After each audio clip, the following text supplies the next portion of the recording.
AITA for laughing at my ex-husband's wife after she called crying about my kids not going to Disney on Mother's Day.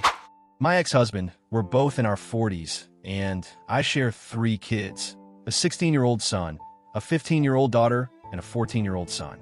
We separated when I was pregnant with our youngest and officially divorced when he was 1. We have a very detailed court-ordered parenting agreement, which I always follow to the letter to avoid conflict. For context, my ex's wife was not the reason for our breakup.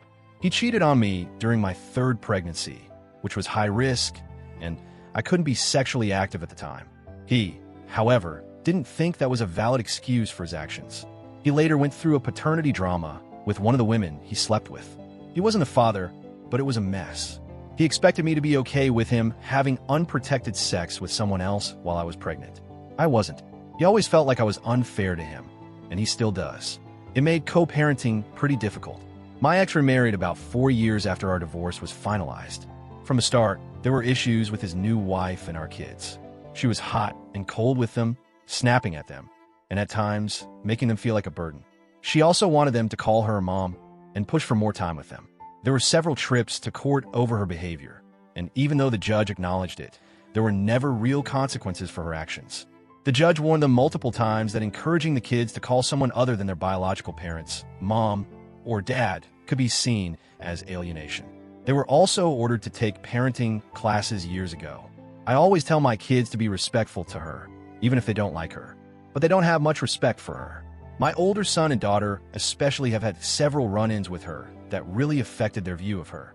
They even went to therapy for years because of the emotional strain caused by her infertility struggles, which she often made the kids feel responsible for. The therapists were a huge help to us during that time. Last year, when my kids turned 16, 15, and 14, they were old enough to decide whether they wanted to see their dad 50 to 50 or reduce their time with him. All 3 chose to only see him 1 week in a month. He and his wife were upset, and they tried to fight it, but the kids' decision was respected. Fast forward to yesterday, my ex and his wife decided to go to Disney for Mother's Day with their kids. My ex called me, asking if the kids could come. I gave him the option, and of course they all said no. I expected that, but I wanted to make sure they had the choice. My ex was furious, but I ended the call and ignored his follow-up texts. Then, around 3 p.m., I got a call from an unknown number. It was his wife, crying hysterically, telling me how devastated she was that my kids weren't going and how they were supposed to be there because they're her kids too. I couldn't help myself. I laughed at her. I ended the call right after and got about a dozen texts from her in the next couple of hours. Later that evening, my ex texted me, calling me heartless and saying I should appreciate how much his wife loves the kids. The thing is, my issue has never been that she's nice to them. My issue is how she's treated them, hot and cold, demanding, guilting them, and acting like she has just as much of a right to be their mother as I do. And all because at that time, she was struggling with infertility. She even made my kids feel like they were responsible for her emotional state. I can't just forget how her behavior made my kids' lives hell, nor can I forget how my ex enabled it. But I'm starting to wonder if I overreacted. Maybe I shouldn't have laughed at her, even though I felt like it was justified. So, AITA for laughing at my ex-husband's wife when she called me crying about my kids not going to Disney with him on Mother's Day. Update 1. So after I ended the call with my ex-husband's wife and didn't respond to her texts, things only escalated. I expected a bit of backlash, but not to the extent it reached. My ex continued to send me angry texts late into the night, accusing me of being cruel and heartless.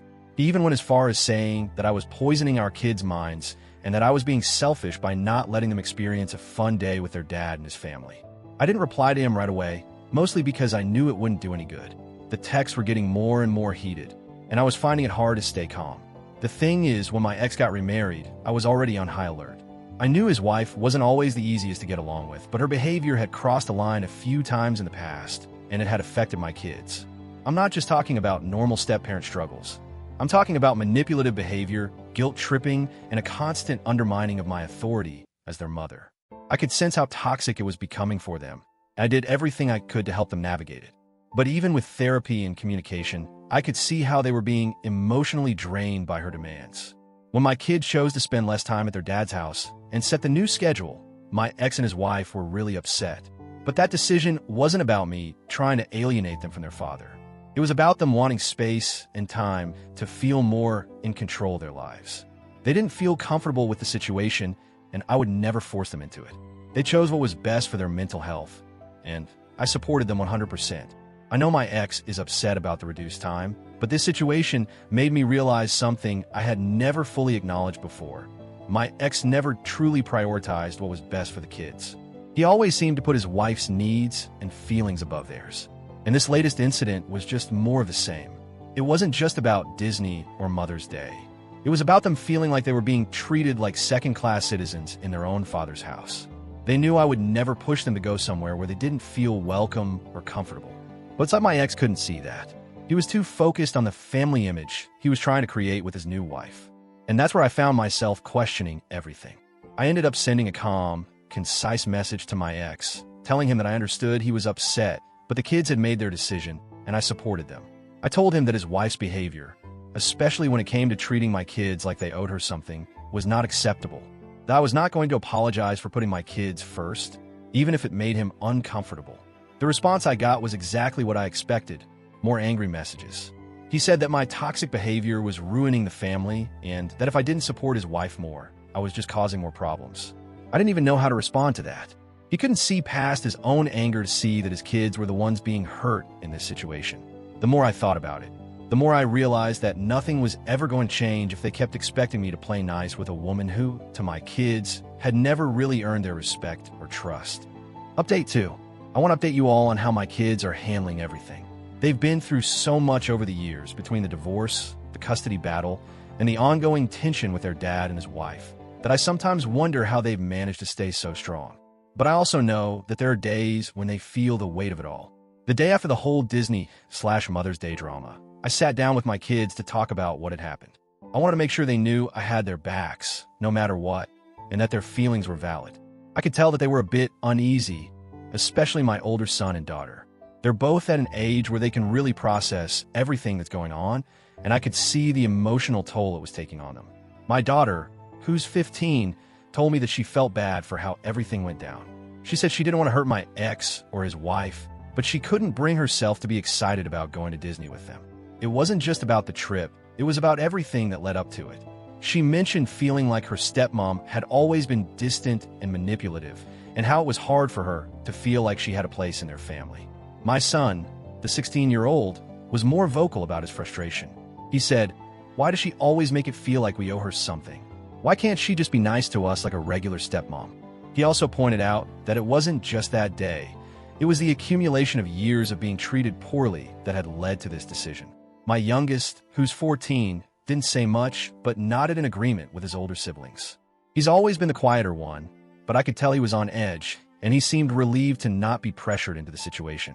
What really hit me was how much they're still carrying from past. They were all in therapy for years to help them process the emotional impact of their stepmom's behavior, and it was clear that the scars were still there. They're trying to navigate being respectful while also protecting themselves emotionally, and it's not easy.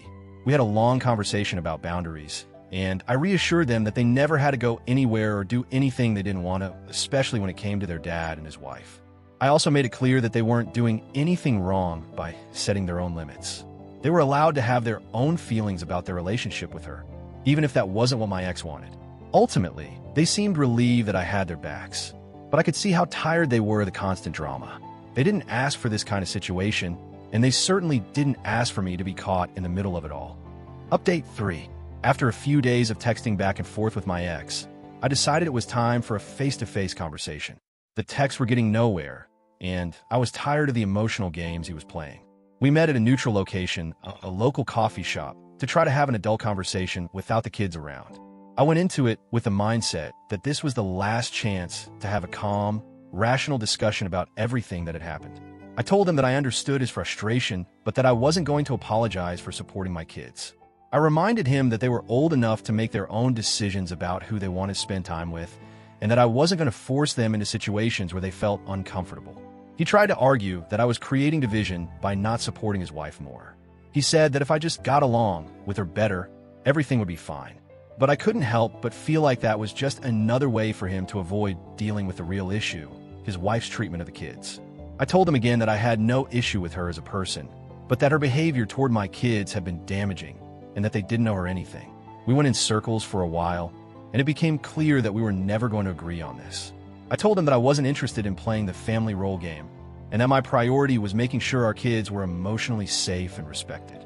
After a few more tense moments, I decided to end the conversation. It was clear that nothing was going to change, and that I couldn't keep trying to reason with someone who was more interested in protecting his new wife than his own children. I left that meeting feeling emotionally drained, but also a little bit relieved. I knew that my kids were getting older and more capable of setting their own boundaries, and that I was there to support them no matter what. They were learning to advocate for themselves, and I was proud of them for it.